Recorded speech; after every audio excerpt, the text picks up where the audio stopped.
Howdy YouTube. I thought I'd give you an update just in case you're not on the book faces. This is calmer. Yeah, it's been a while since we've had any update videos, that's for sure, but we're at the stage now where that's the last of the paint I've really got to strip off, and that was just to ensure that with all the rust is no rust hiding anywhere. There's been a heap of rust repairs on it, but I think we're done, except for what I found just today, just as that's stripped off. So a little bit across the sill there, a little bit there, a little bit there, and obviously that's the start of something there. So I can't see that one, it's so it's so glary out here. So yeah, it's been quite the job stripping her back, and it's like it's a beautiful day, but you need this gazebo over the top of you.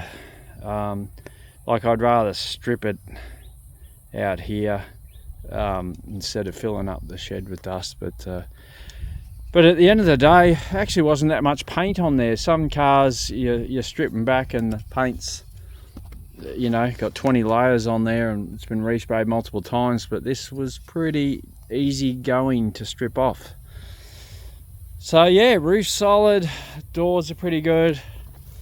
This door around here, that's oh, actually I haven't said that, I spoke a little bit too soon. Where am I can't bloody see. Yeah, so that patch there, that'll need cutting out, and I think we'll check that out. Oh god, check that out as well, see what's going on there.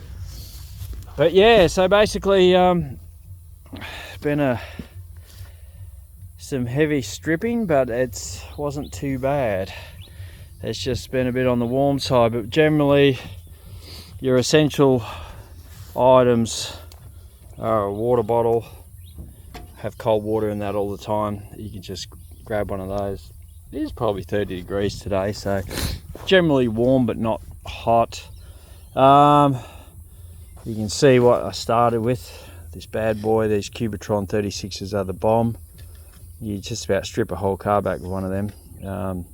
We do like 80% strip off of that, and then I just use these El Cheapo 60 grit flap discs.